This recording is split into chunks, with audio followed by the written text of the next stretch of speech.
સૌ પ્રથમ તો આ વશિષ્ઠ પ્રકાશ ભવનમાં આપ સૌ બિરાજો છો. તમે જુઓ સામે બોર્ડ છે.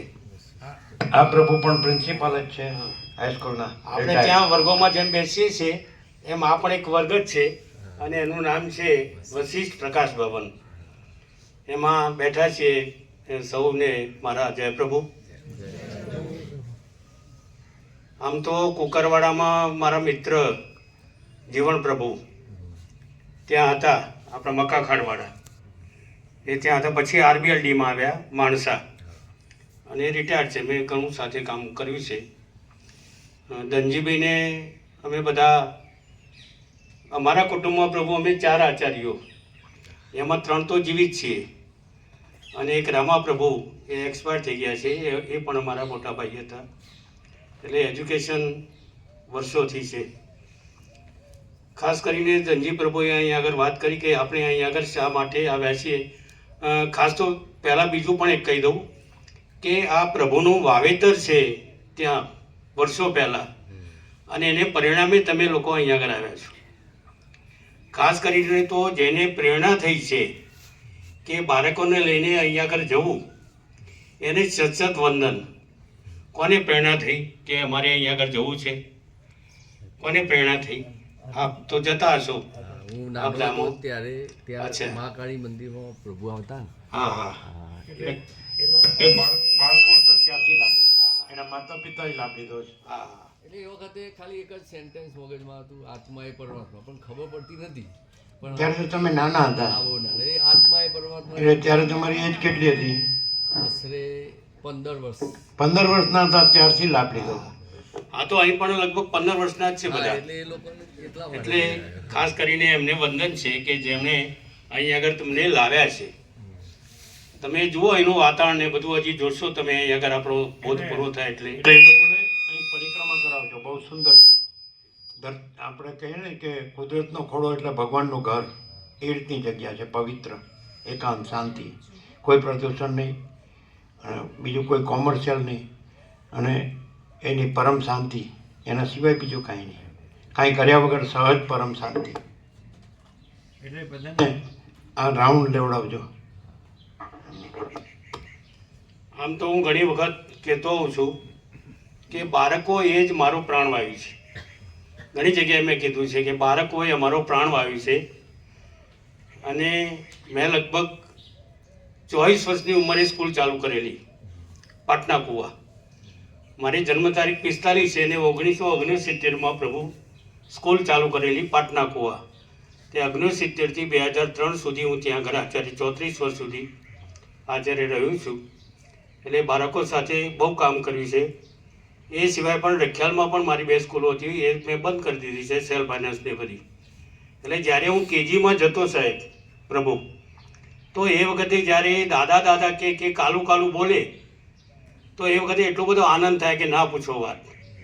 અને એટલે જ અમે આ જીવી શક્યા છીએ આ રીતે શાંતિથી. અત્યારે મારી ઉંમર 80 વર્ષે, પણ 80 વર્ષે પણ અમે આ રીતે જીવીએ છીએ એનું મુખ્ય કારણ બાળકો છે.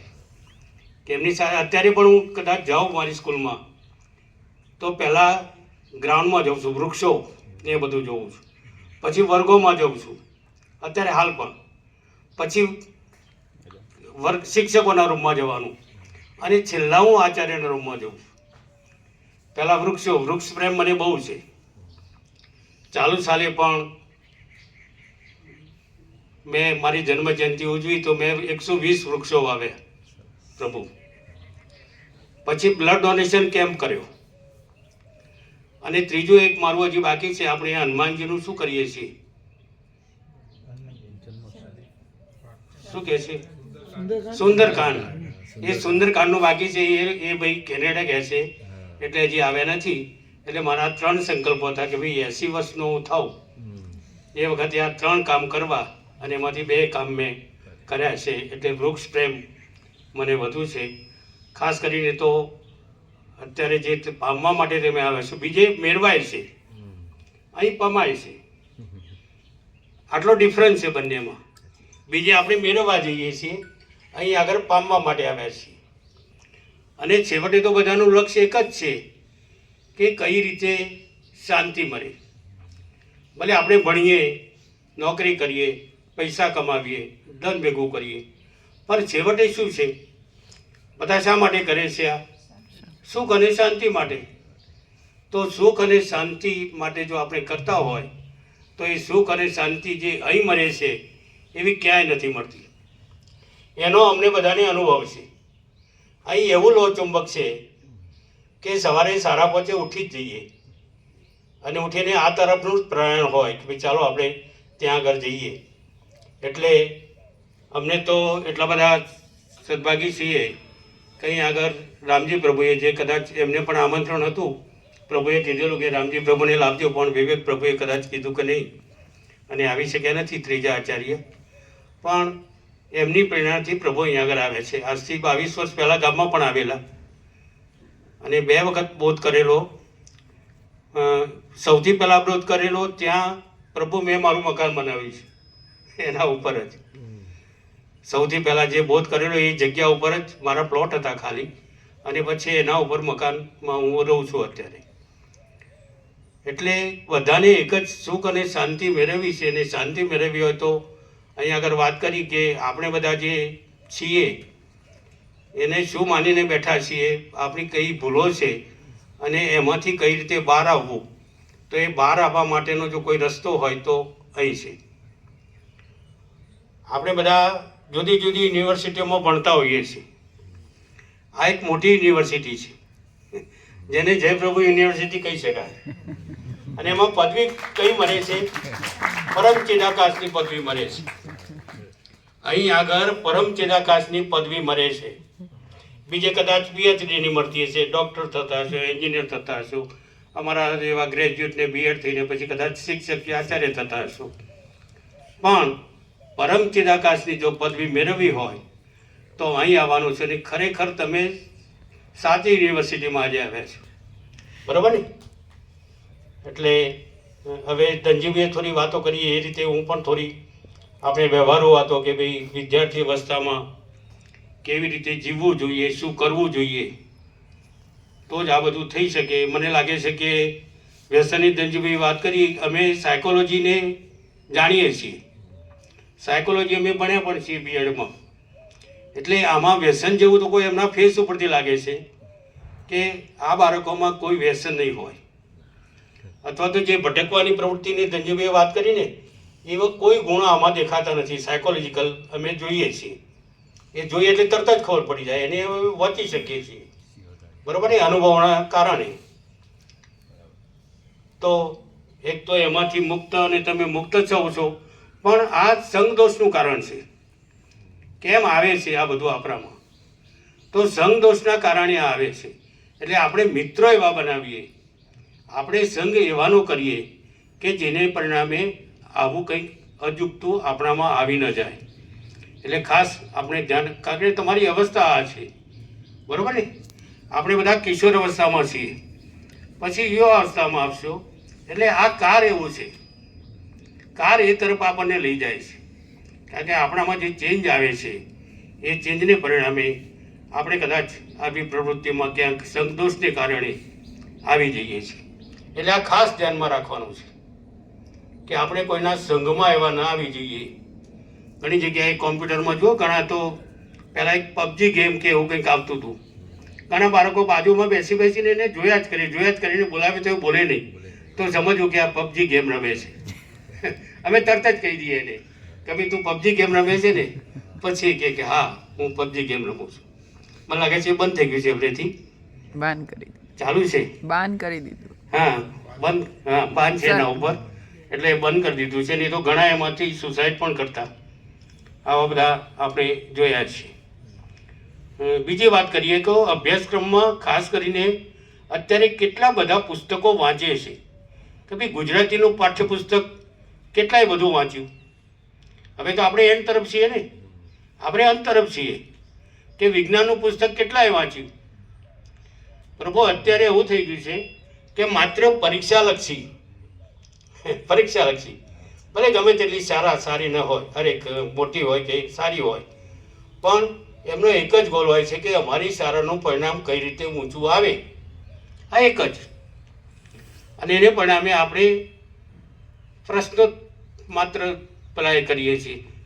કેટલા અહીંયા આગળ આપણે વિદ્યાર્થીને ઊભો કરવામાં આવ્યો તો થોડો ખચકાતો ઊભો થયો, એમ નહીં કે ઝટકાબંધ ઊભો થઈ જાય ને હું બોલીશ. ખાસ કરીને મેં તો અનુભવ્યું છે કે મોટે ભાગે છોકરીઓ કે બહેનો એ વધારે આમાં એક્ટિવ છે.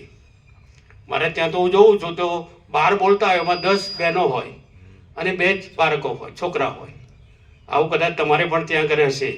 એટલે આવું કેમ છે એ કંઈ સમજાતું નથી. એ પણ એક સંશોધનનો વિષય છે. જો એમાં તો એમને કેટલું બધું કામ કરવાનું હોય છે.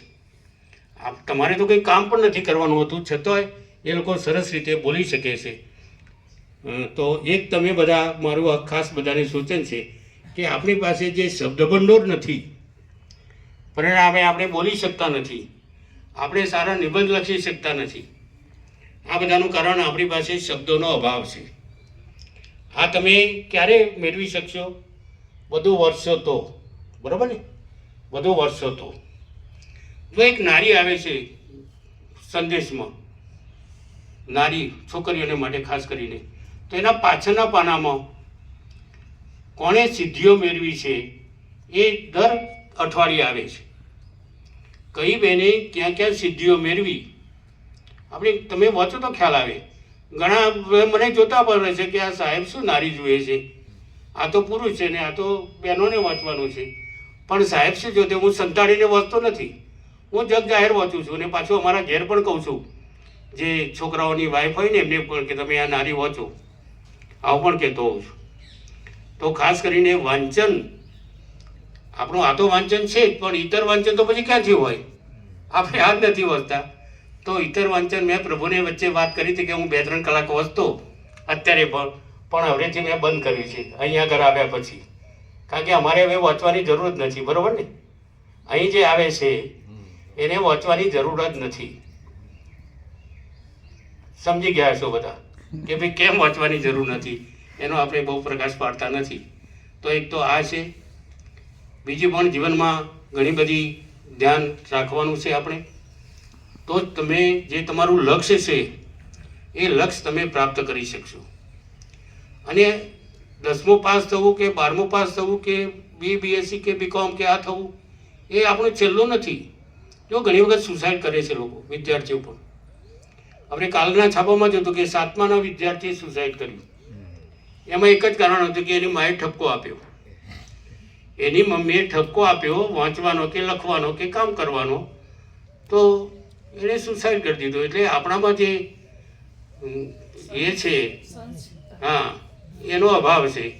અને પરિણામે આ આપણી છેલ્લી ડિગ્રી નથી, બરાબર ને? ઘણા એવા છે કે જે વિશ્વના ફલક ઉપર આવ્યા છે, એ લોકો બહુ ઓછા ભણ્યા છે અથવા તો ભણ્યા પણ નથી. આપણે ગાંધીજીની જ વાત કરીએ તો એ પણ બહુ 40% કે એટલાના વિદ્યાર્થી હતા. હું મારી વાત કરું તો હું 6થા ધોરણમાં નપાસ થયેલો છું. 6થા ધોરણમાં હું નપાસ થયો છું. મારી સ્કૂલોમાં પણ હું વાતો કરું છું, અથવા ક્યાંક બીજે જાઉં તો પણ હું વાત કરું છું કે હું 6થા ધોરણમાં નપાસ થયો છું. પણ 7માથી અપ ટુ BSc હું પહેલો, બીજો, ત્રીજો નંબરથી એક પણ નંબર મેં પાછો મેળવ્યો નથી. પહેલો હોય કે બીજો હોય કે ત્રીજો હોય, બરાબર ને? અમે એ વખતે પણ, મારી વખતમાં તો SSCમાં મારો બીજો કે ત્રીજો નંબર હતો અને પહેલો નંબર આવ્યો એને 420 માર્ક, હાથ ચક 42, 60%. 1963-64ની વાત કરું છું. અત્યારે આવા 90% ને 92% ને 95% ને આવું કંઈ હતું જ નહીં, બરાબર ને? અને છતાં એમને સંતોષ હતો. અમે જો કે BScમાં ધનજીભાઈ પણ ફર્સ્ટ ક્લાસ છે અને હું પણ ફર્સ્ટ ક્લાસ છું. ઘણા તો અમને પૂછે કે તમે આવા સાયન્સમાં ગયા કઈ રીતે? એ વખતે ઘણા આવું પણ પૂછે છે.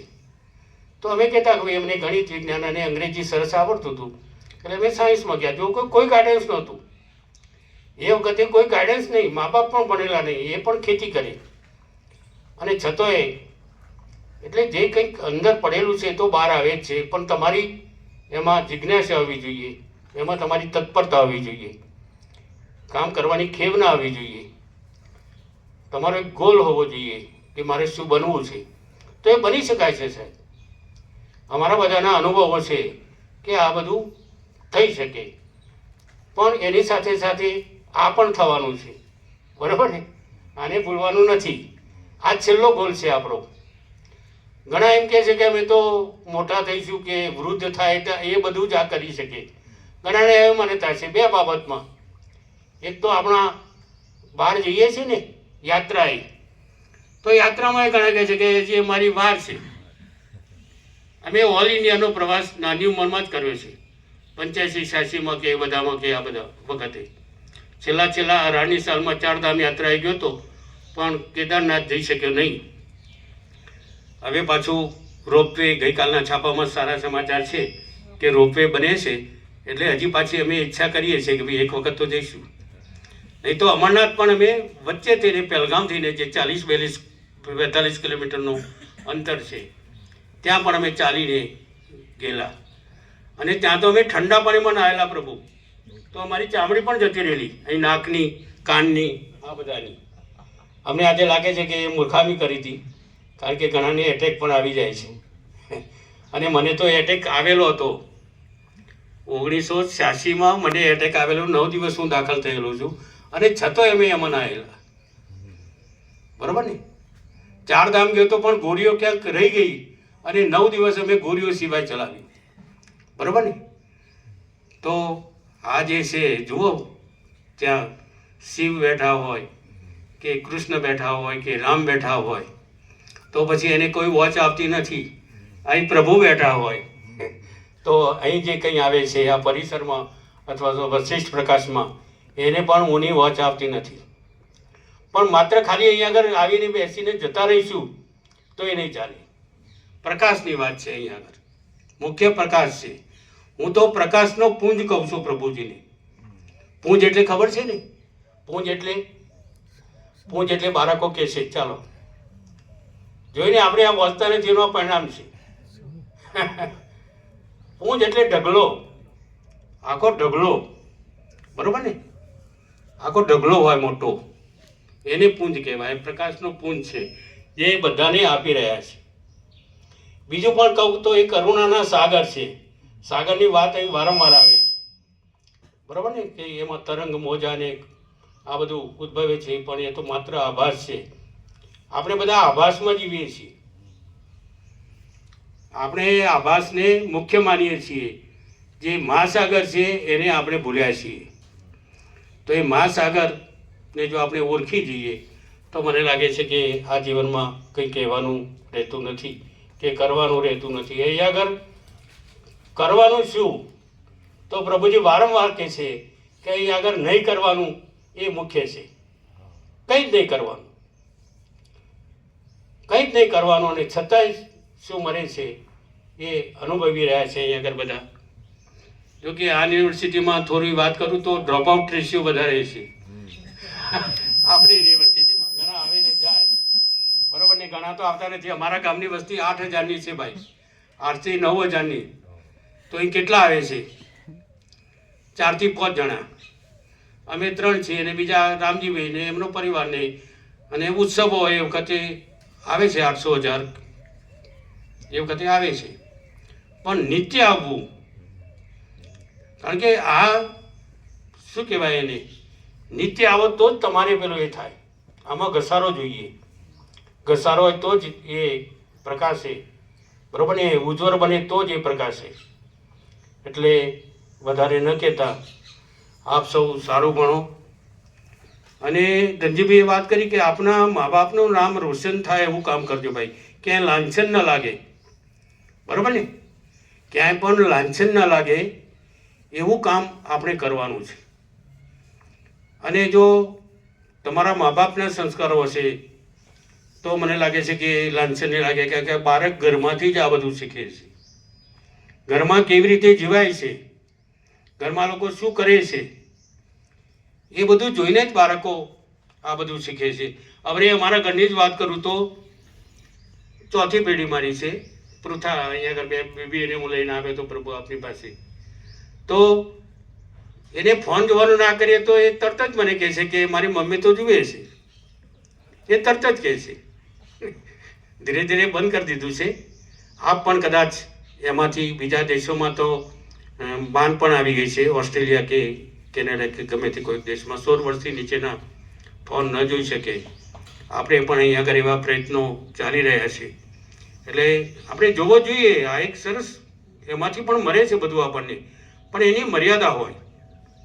આપણે તો પછી એમાં કંઈક જુદું જોઈએ છીએ, બરાબર ને? એટલે એના પણ બહાર આવવો જોઈએ એવા પ્રયત્નો પણ થઈ રહ્યા છે. એટલે ખાસ તો બંને તરફી આપણો છે મોબાઈલ, પણ એ મોબાઈલનો આપણે સદુપયોગ કરીએ, દુરુપયોગ ના કરીએ, બરાબર ને? હવે ફિલ્મો તો મારા ખ્યાલથી બંધ થઈ ગઈ છે, નહીં તો ફિલ્મો પણ અમે જોતા. પહેલો શો હોય તો અમે જોઈએ. મારો એક મિત્ર હતો મૂર્તિભાઈ ગુરુ, તો એ પહેલા શોમાં જ અમને લઈ જાય કે ચાલો આપણે પહેલો શો જોઈએ, બરાબર ને? પછી ભલે પાછળ માર પડતો હોય કે લાઈન હોય. તો આપ બધા અહીંયા આગળ આવે છો, ખૂબ આનંદ થયો. અને બીજા પણ મારા મિત્ર ત્યાં છે, આપણે અવરેજ બતપુરા ગયા હતા. હા, માધા પ્રભુ, એ પણ મારા મિત્ર છે. અમે સાથે ઘણું કામ કર્યું છે એમની સાથે પણ. અને તમારી એ સ્કૂલમાં તો હું શાહ હાઈસ્કૂલમાં તો સ્કોડમાં પણ આવી ગયેલો છું. 1996માં મહેસાણાની સ્કોડ હતી એ બાજુ, અને મહેસાણાના મોદી સાહેબ મારી સાથે હતા, માણસાના, અને એ સાથે અમે ત્યાં પણ સ્કોડમાં એનો કન્વીનર હતો. અને એ રીતે ત્યાં પણ હું આવી ગયેલો છું. એટલે બાળકો અમને બહુ ગમે છે. મેં પહેલાં જ કીધું કે બાળકો એ અમારો પ્રાણવાયુ છે. એ હોય તો જ અમે જીવી શકીએ, બાકી અમે જીવી શકતા નથી. છેલ્લે એક સૂચના શિક્ષકોને આપું કે તમે એમના ઘેર સુધી પહોંચો. બાળકોના ઘેર સુધી પહોંચવાનું છે. અમે તો એ વખતે ઘેર ઘેર જતા. બાળક કેમ મોડું આવે છે, બાળક કેમ વહેલું જતું રહે છે, એ કેવી રીતે રહે છે, જો તમે એમના ઘેર જશો તો ખ્યાલ આવશે કે ભાઈ આ પરિસ્થિતિ શું છે. એટલે થોડી એ પણ તમને સૂચના આપો કે આપણે એમના ઘેર સુધી પહોંચવાનું છે. આપણે એટલી બધી આત્મીયતા હોવી જોઈએ. શિષ્ય અને ગુરુનો થોડો ભેદ રેખાતો હોય, પણ એટલું બધું નહીં. ઘણી વખત ઘણા શિક્ષકો એ વખતે કહેતા કે ભાઈ ગણિત તો બહુ અઘરું, કારણ કે એમનો રોબ જમાવા કે અમે ગણિત ભણ્યા છીએ.